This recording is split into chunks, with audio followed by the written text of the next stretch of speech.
Eddie Gant, just a little bit about him. He's just a legend in Houston, Texas, and we're so happy to have him. He's also been one of our mentors when Chris and I got started into real estate investing back in 2011. I remember they funded, Jet Lending funded one of our first deals, and we didn't have to use any of our cash. That's what a lot of people don't realize is you don't have to use your own cash to start real estate investing. So we're going to have Eddie Gant kind of go over how to finance your deals.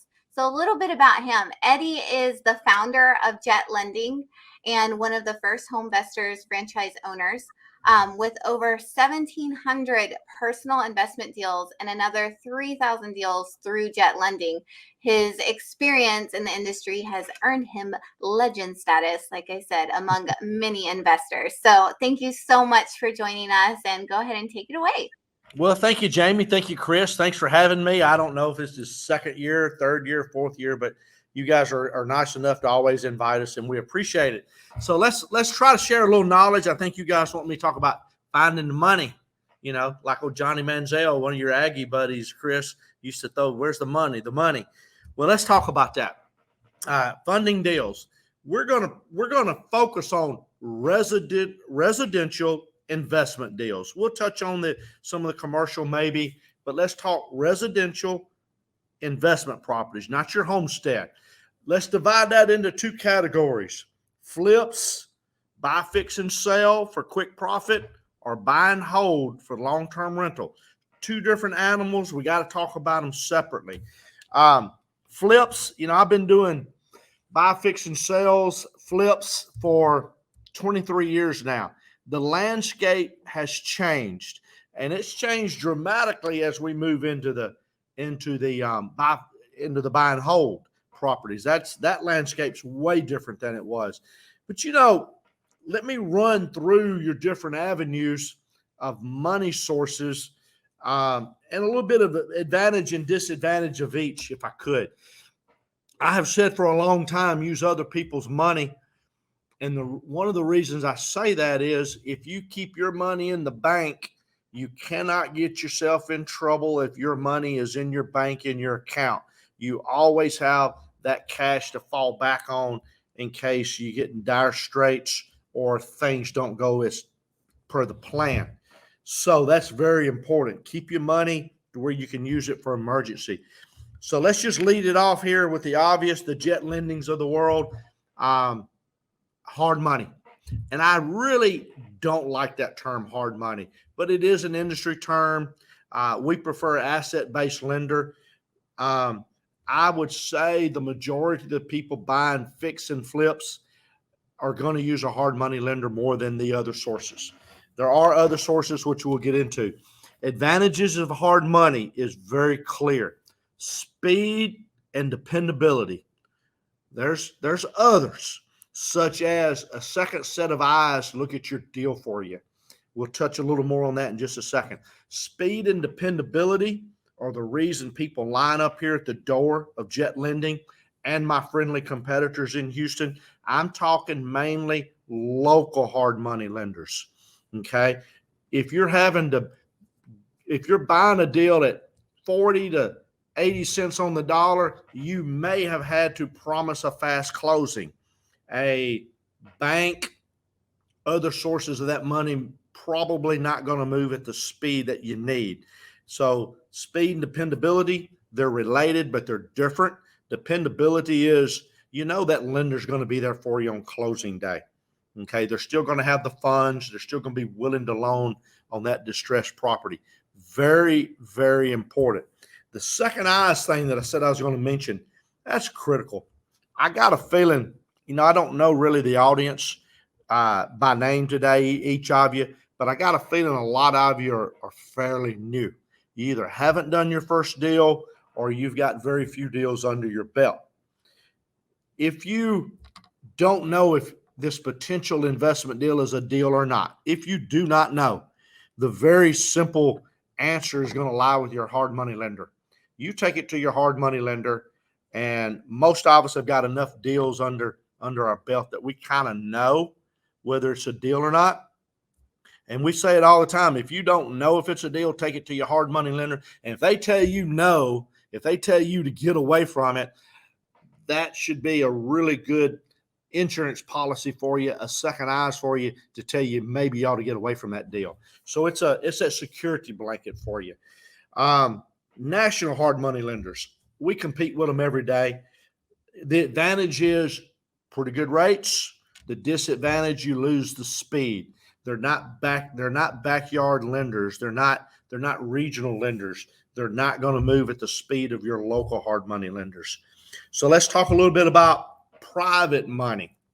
Private money, again, you typically get a little better rate than I'm going to say from your traditional hard money lenders, but they'll get scared of a deal really quick. So you lose that dependability. Deals walk in our door every week where the private money lender, the private lender lost confidence in the project and they got scared of it and they pulled out late in the game. So private money is wonderful.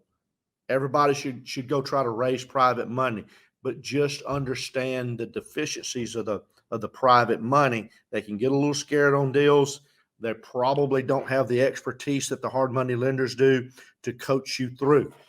Many private lenders are not willing to loan on the repairs. They'll only loan on the acquisition. Hard money lenders like Jet Lending, we're going to loan on both the acquisition and the repairs. So that's important for you to know. Small community banks. I think everybody should be setting themselves up to utilize small community banks. When you're starting out new, that's very difficult. You normally have to have 2 years experience, 2 years of financials under your belt. You have to show a profit.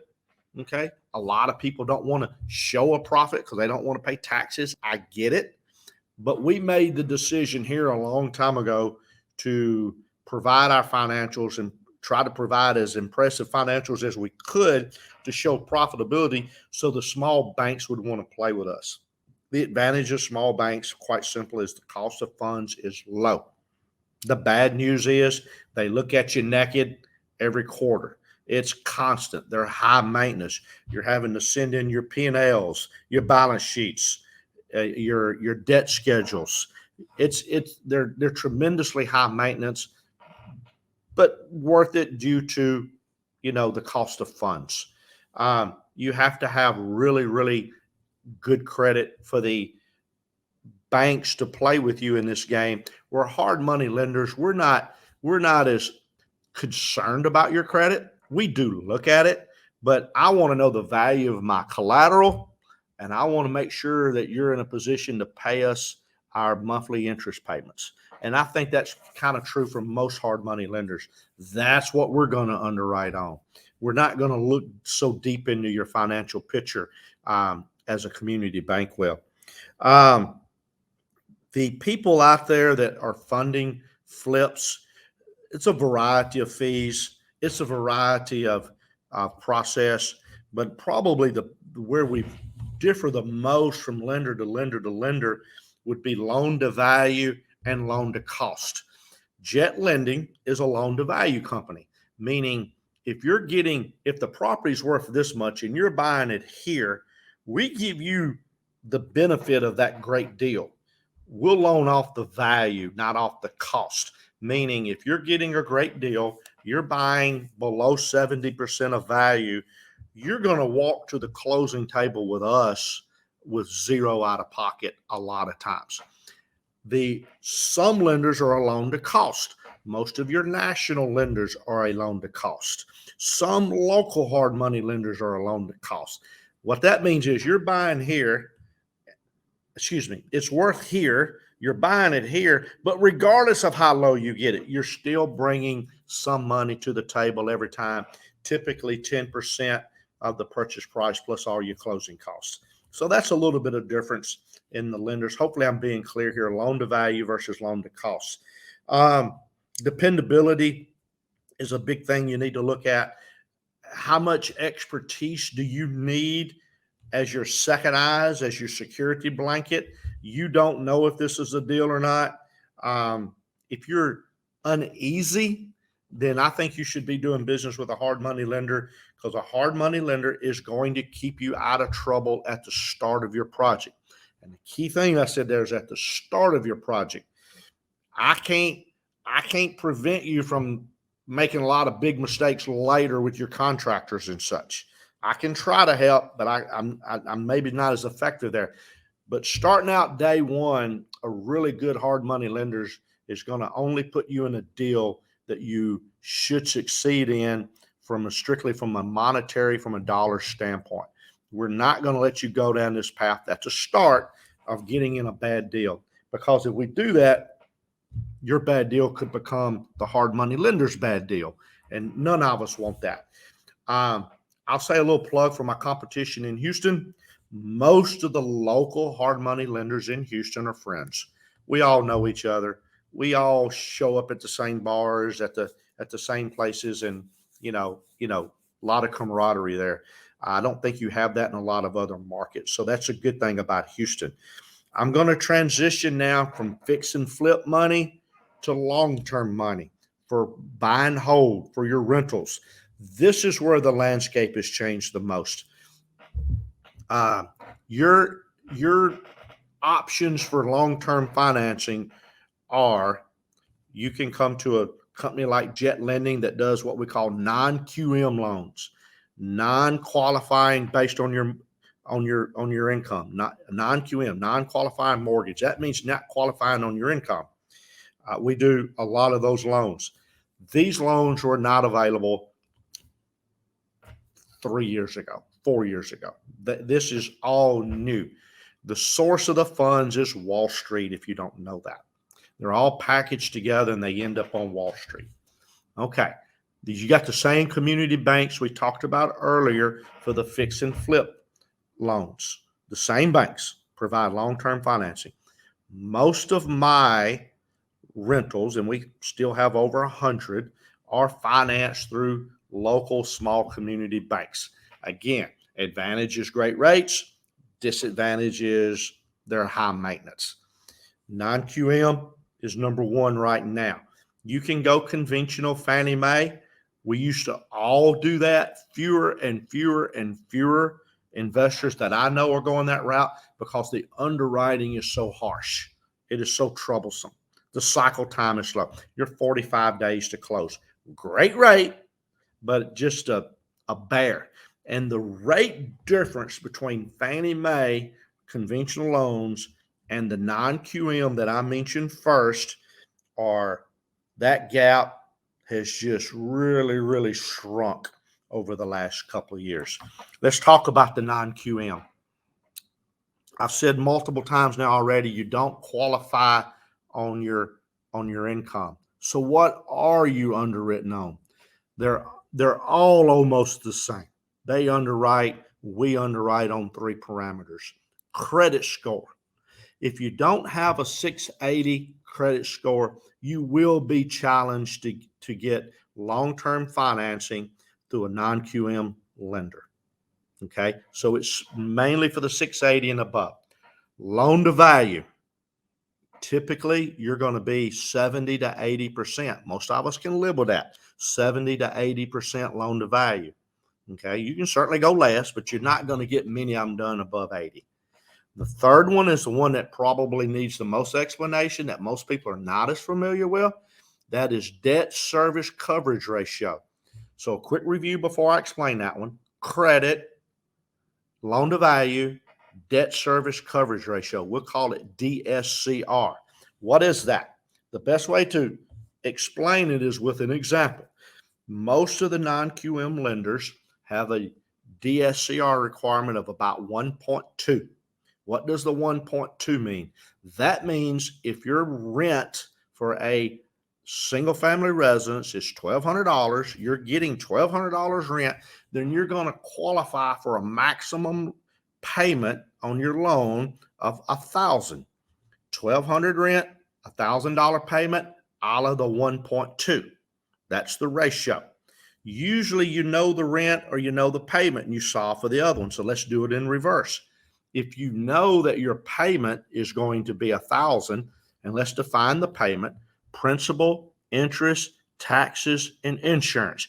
And some of them will even add on the homeowners association, but that's normally small.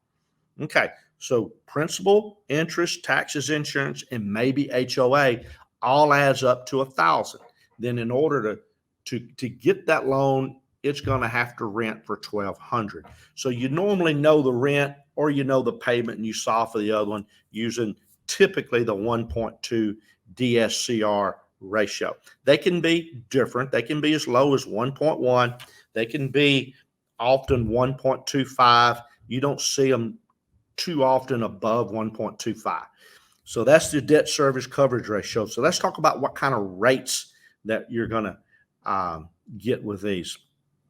Most of the rates I'm seeing are closing in the 4s. You can get in the 3s. We have closed a few in the 3s here recently. To get in the 3s, you're going to have a really high credit score, not a 681. Remember earlier I said 680 is kind of the baseline.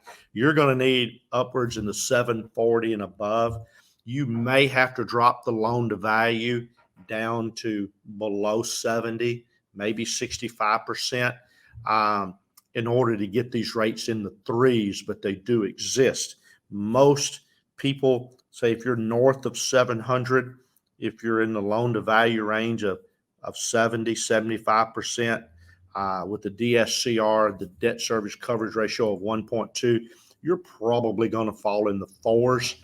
As you approach going down to a 680 credit score, and maybe your loan to value is 80%, then it's probably not uncommon that your rates are going to be in the 5s and 6s.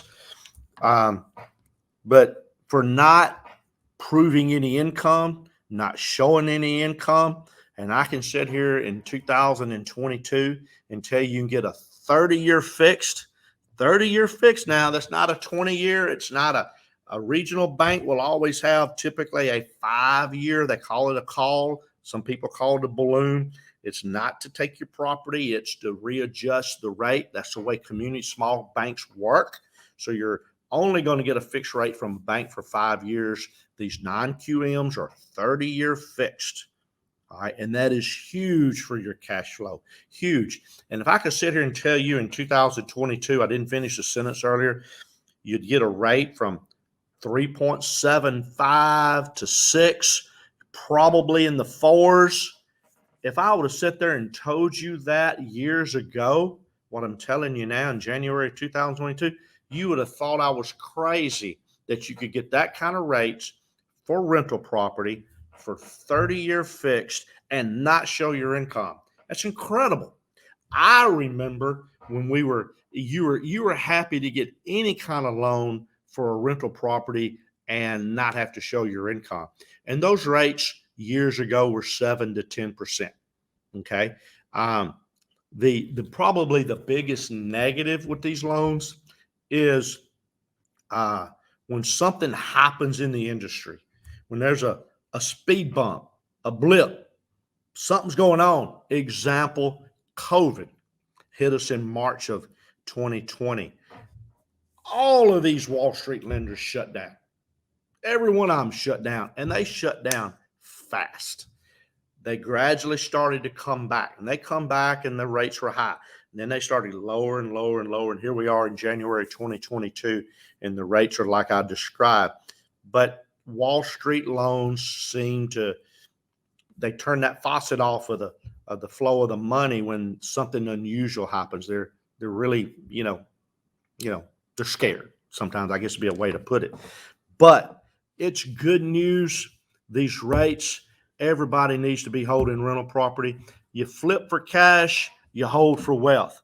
I am a walking billboard for appreciation.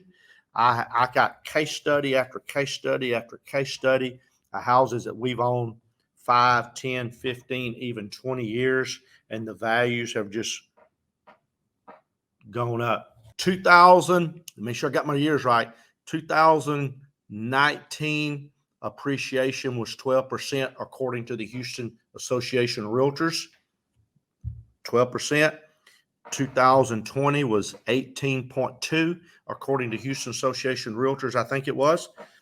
2021, the numbers are not out, but we all know what they are. they're right around the 2020 numbers of 18. 2019, 2020, since I've been keeping records, first time Houston, Texas had double-digit appreciation, 12 and 18. Now we've got 3 years in a row, 12, 18, and what we think is going to be 18 again, or right at it. Run the numbers. If you own 10 rent houses 3 years ago, each worth an average of $150,000, 1.5 million, run the numbers of how much money you made. You may not put it in the bank the last 3 years, but you're going to put it in the bank when you sell those properties. And my goodness, if I could sit here and told you 5 years ago, I could get you a 4% loan, 30-year fixed on a rental property at 75, 80% loan to value, and not ask you for your income tax returns, not ask you for your W-2s, you thought I was crazy.